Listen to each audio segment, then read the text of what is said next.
आइए शुरू करते हैं श्री कनकधारा स्तोत्र का पाठ हिंदी में। जैसे भ्रमरी अध खिले कुसुमों से अलंकृत तमाल के पेड़ का आश्रय लेती है, उसी प्रकार जो श्री हरि के रोमांच से सुशोभित श्री अंगों पर निरंतर पड़ती रहती है तथा जिसमें संपूर्ण ऐश्वर्य का निवास है, वह संपूर्ण मंगलों की अधिष्ठात्री देवी भगवती महालक्ष्मी की कटाक्ष लीला मेरे लिए और मेरे परिवार के लिए मंगलदायिनी हो। जैसे भ्रमरी महान कमलदल पर आती जाती या मंडराती रहती है, उसी प्रकार जो मूर्शत्रु श्री हरि के मुखारविंद की ओर बारंबार प्रेम पूर्वक जाती और लज्जा के कारण लौट आती है, वह समुद्र कन्या लक्ष्मी की मनोहर मुग्ध दृष्टिमाला मुझे धन संपत्ति प्रदान करे।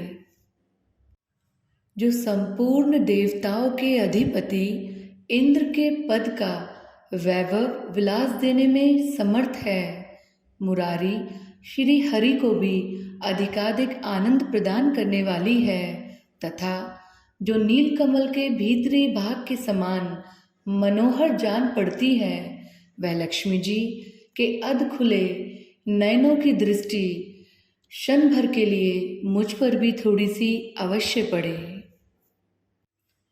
शेषशाही भगवान विष्णु की धर्म पत्नी श्री लक्ष्मी जी का वह नेत्र हमें ऐश्वर्य प्रदान करने वाला हो, जिसकी पुतली तथा भौं प्रेमवश हो अध खुले किंतु साथ ही निर्निमेष नयनों से देखने वाले आनंद कंद श्री मुकुंद को अपने निकट पाकर कुछ तिरछी हो जाती हैं।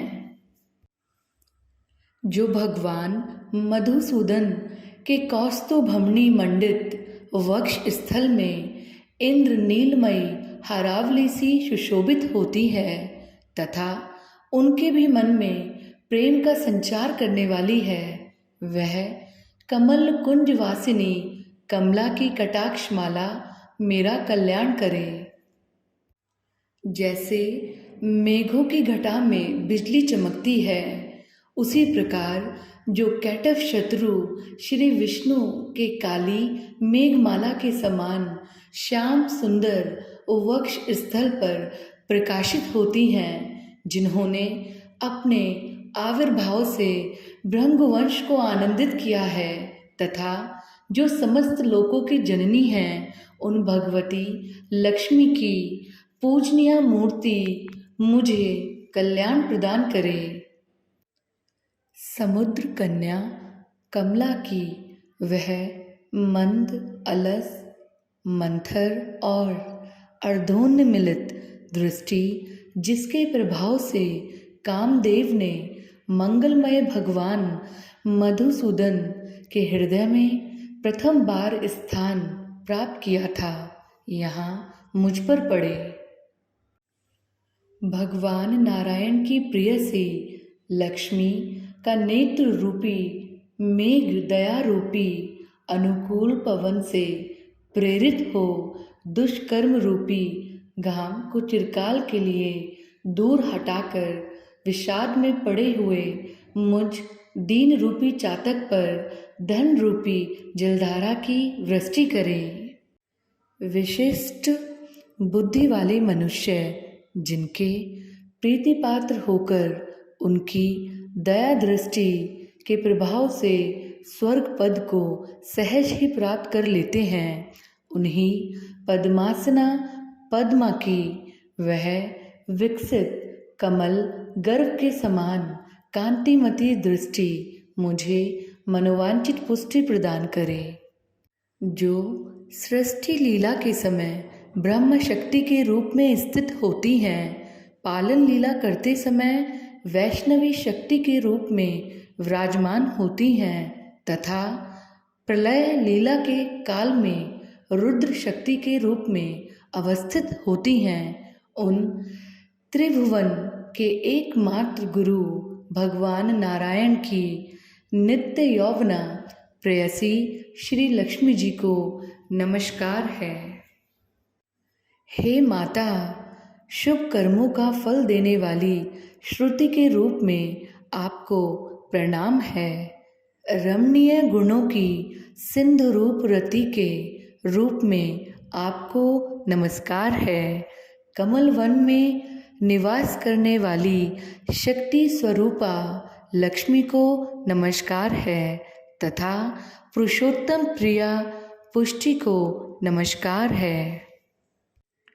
कमल वदना कमला को नमस्कार है।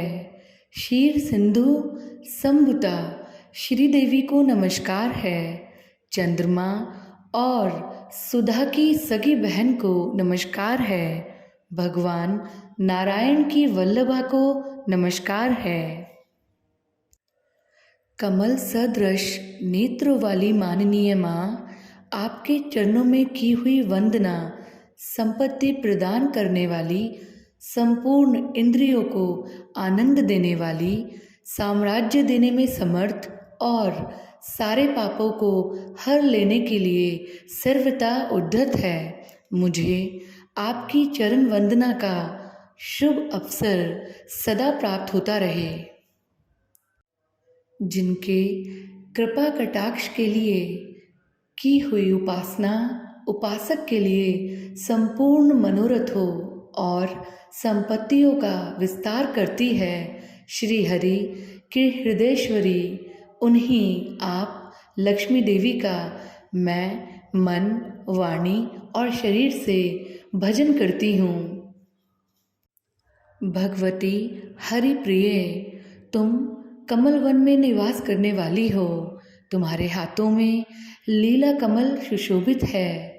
तुम अत्यंत उज्जवल वस्त्र, गंध और माला आदि से शोभा पा रही हो। तुम्हारी झांकी बड़ी मनोरम है। त्रिभुवन का ऐश्वर्य प्रदान करने वाली देवी, मुझ पर प्रसन्न हो जाओ।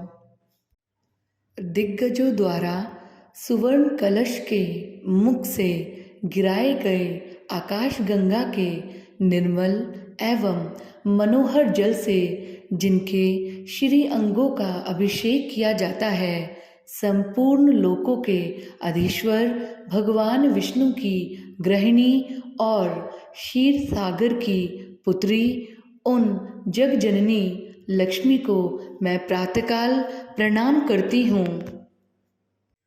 कमल नयन केशव की कमनीय कामिनी कमले, मैं दीनहीन मनुष्यों में अग्रगण्य हूँ, अतएव तुम्हारी कृपा की स्वाभाविक पात्र हूँ। तुम उमड़ती हुई करुणा की बाढ़ की तरल तरंगों के समान कटाक्षों द्वारा मेरी ओर देखो।